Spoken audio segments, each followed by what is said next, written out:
దేశం చూపు బీహార్ వైపు ఉంటే జూబ్లీహిల్స్ ప్రజానికం చూపు జూబ్లీహిల్స్ వైపు మొత్తం రెండు తెలుగు రాష్ట్రాల ప్రజానికం చూపు ఈరోజు జూబ్లీహిల్స్ మీద ఉంది. ఏం జరగబోతోంది అనేటువంటి ఒక ఉత్కంఠ రెండు తెలుగు రాష్ట్రాల ప్రజల్లో నెలకొని ఉన్నటువంటి పరిస్థితి. 8 గంటలకి ప్రాసెస్ స్టార్ట్ అవుతుంది. చాలా వేగంగానే ఈ ప్రక్రియ సాగేటువంటి ఆవిష్కారం కనబడుతోంది. 3-4 గంటల్లోనే ఫలితం రాబోతోంది. యూసఫ్ కూడా కోట్ల విజయభాస్కర్ రెడ్డి స్టేడియంలో ఓట్ల లెక్కింపుకు సంబంధించినటువంటి ఏర్పాట్లన్నీ కూడా పూర్తి చేశారు.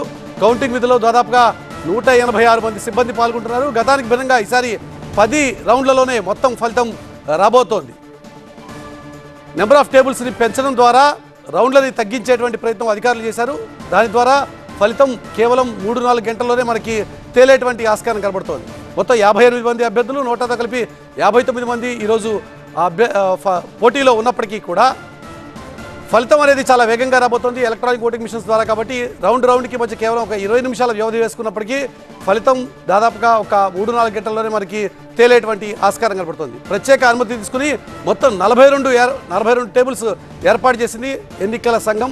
దానికి అనుగుణంగా 10 రౌండ్లనే ప్రాసెస్ని కంప్లీట్ చేయబోతున్నారు. జూబ్లీహిల్స్ ఉప ఎన్నికకి మొత్తం గతానికంటే కూడా కొద్దిగా ఎక్కువగా 48.49% పోలింగ్ నమోదైంది. గతంలో 47% జనరల్ ఎలక్షన్స్లో 47% పోలింగ్ జరిగితే మొన్నటి ఉప ఎన్నికల్లో 48.49% పోలింగ్ జరిగింది.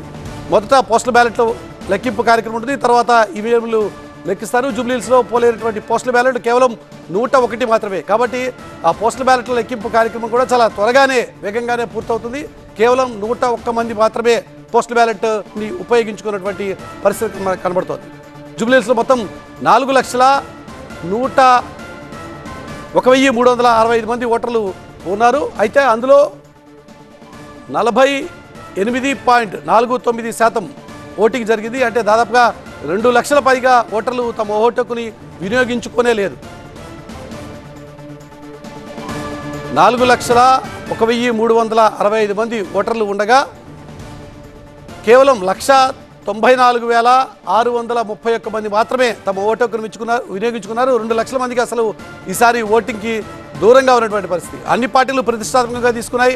అధికార కాంగ్రెస్ కావచ్చు, లేక ప్రతిపక్ష బీఆర్ఎస్ బీజేపీలు కావచ్చు. దాంతోపాటుగా రంగంలోకి దిగినటువంటి దాదాపుగా 58 మంది అభ్యర్థులు వివిధ పార్టీలకు సంబంధించిన లేక ఇండిపెండెంట్కి సంబంధించినటువంటి అభ్యర్థులందరూ కూడా ఎన్నికల్లో పోటీపడి విస్తృతంగా కాలికి బలపాలు కట్టుకుని ప్రచారం చేసినప్పటికీ కూడా పోలింగ్ శాతాన్ని మాత్రం పెంచలేకపోయారు. 2 లక్షల మంది ఈసారి ఈ పోలింగ్ ప్రక్రియకి దూరంగా ఉన్నారు. కేవలం 1,94,631 మంది మాత్రమే తమ ఓటు హక్కుని వినియోగించుకున్నటువంటి పరిస్థితి. 48.49% మాత్రమే పోలింగ్ జరిగింది. మొదట పోస్టల్ బ్యాలెట్లు లెక్కేస్తారు. తర్వాత ఈవీఎంల లెక్కింపు కార్యక్రమం ఉంటుంది. మొత్తం 10 రౌండ్లలోనే ఈ ప్రాసెస్ అంతా కూడా కంప్లీట్ కాబోతోంది.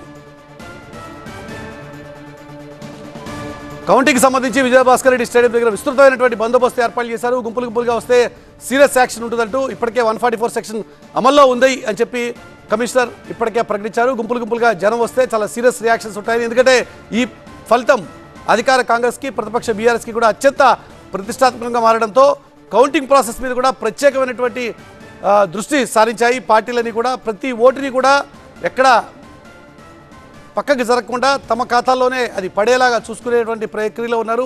ఎందుకంటే ఫలితం మీద చాలా ఉత్కంఠ ఉంది. విజయోత్సవ ర్యాలీలకి పర్మిషన్ అనేది లేదు అని చెప్పి ఇప్పటికే చాలా క్లియర్గా పోలీస్ కమిషనర్ ప్రకటించారు. ఎటువంటి విజయోత్సవ ర్యాలీలు ఉండవు అన్నది చాలా క్లియర్గా అధికారులు ఇచ్చినటువంటి ఆదేశం. ఇటు విజయం మీద 3 పార్టీలు కూడా ధీమాగా ఉన్నటువంటి పరిస్థితి. 3 పార్టీలు కూడా విజయం మీద పూర్తి స్థాయి ధీమాలో కనబడుతున్నాయి.